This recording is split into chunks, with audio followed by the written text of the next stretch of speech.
आज के वीडियो में मैं आपको साइक्लोन के बारे में कुछ महत्वपूर्ण फैक्ट्स बताऊंगा।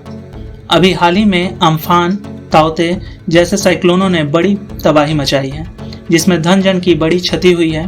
तो आइए जानते हैं कि साइक्लोन समुद्रों में कैसे बनते हैं, इनके क्या पैरामीटर होते हैं और आने वाला यास साइक्लोन कितना खतरनाक हो सकता है और इससे जुड़े कुछ महत्वपूर्ण फैक्ट्स। हेलो दोस्तों, मैं हूं चंदन वर्मा और आप देख रहे हैं डेली फैक्ट्स विथ मी। अगर आप मेरे चैनल पर नए हैं तो मेरे चैनल को लाइक और सब्सक्राइब करना ना भूलें, जिससे आप इसी प्रकार के रोचक फैक्ट्स वाले वीडियोस देख सकें। तो चलिए वीडियो को शुरू करते हैं।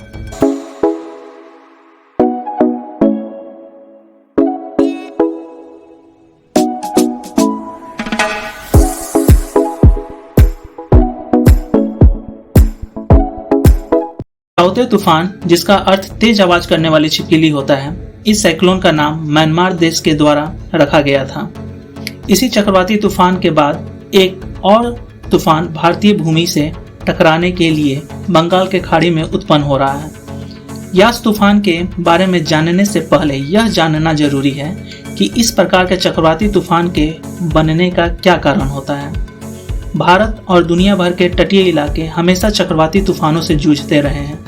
चक्रवाती तूफानों को अलग अलग जगहों के हिसाब से अलग अलग नाम दिया जाता है, जैसे उत्तरी अटलांटिक महासागर और उत्तर पूर्वी प्रशांत महासागर में आने वाले चक्रवाती तूफानों को टाइफून और दक्षिणी प्रशांत एवं हिंद महासागरों में आने वाले तूफानों को साइक्लोन कहा जाता है।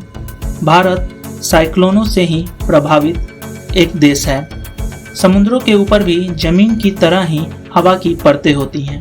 हवा हमेशा उच्च दाब से निम्न दाब वाले क्षेत्रों की तरफ बहती है। जब समुद्र गर्म होने लगते हैं तो इनके ऊपर की हवा भी गर्म होकर हल्की हो जाती है और ऊपर की तरफ उठने लगती है, जिसके कारण समुद्र के उस हिस्से में एक निम्न दाब का क्षेत्र बन जाता है, जिससे उस स्थान की तरफ उच्च दाब वाली ठंडी हवाएं तेजी से आगे बढ़ने लगती हैं।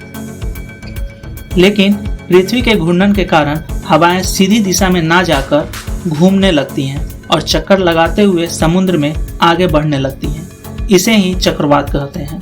इन चक्रवाती हवाओं में गति के साथ ही समुद्र की नमी भी होती है, इसलिए जब ये तट से टकराती हैं तो तेज हवाओं के साथ मूसलाधार बारिश का कारण भी बनती हैं। हवाओं की रफ्तार के हिसाब से इन चक्रवातों को 5 श्रेणियों में बांटा गया है। जैसा कि इस समय आप चक्रवातों की सभी श्रेणियों की डिटेल्स अपने स्क्रीन पर देख रहे हैं।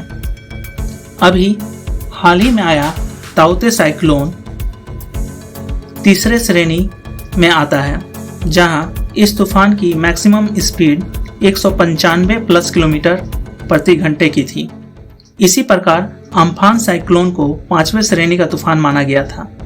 माना जा रहा है कि यास भी एक गंभीर चक्रवात में बदल सकता है, जिसमें हवाओं की गति 150 किलोमीटर प्रति घंटे या उससे भी अधिक हो सकती है। यास तूफान बंगाल के खाड़ी में उत्पन्न हुआ एक चक्रवात है। भारतीय मौसम विज्ञान विभाग के अनुसार यह चक्रवात 26 मई को उड़ीसा एवं पश्चिम बंगाल पहुंच जाएगा। यह चक्रवात बंगाल के साथ ही बांग्लादेश के तटीय हिस्से में भी क्षति पहुंचा सकता है। यह चक्रवात से निपटने के लिए भारत के उड़ीसा एवं पश्चिम बंगाल में आपदा पूर्व एवं आपदा पश्चात की सभी तैयारियां तेज कर दी गई हैं। तटीय क्षेत्रों में लोगों एवं मछुआरों को समुद्र में ना जाने की हिदायतें दी गई हैं। यह चक्रवात का असर अंडमान निकोबार द्वीप समूह में भी नजर आएगा। इससे प्रभावित क्षेत्रों में तेज हवाओं के साथ मूसलाधार बारिश एवं बाढ़ के हालात भी पैदा हो सकते हैं। यास, इस चक्रवात का नाम ओमान देश ने रखा है। यास शब्द का अर्थ निराशा होता है। तो ये थी दोस्तों साइक्लोन के बारे में कुछ डिटेल्स और यास साइक्लोन से जुड़े कुछ महत्वपूर्ण फैक्ट्स। आपको ये वीडियो कैसी लगी कमेंट सेक्शन में जाकर जरूर बताएं और मेरे channel daily facts with me को लाइक और सब्सक्राइब करें एवं बेल आइकन को दबा दें, जिससे ऐसे ही फैक्ट्स वाले वीडियोज मैं आपके लिए लाता रहूं। धन्यवाद दोस्तों।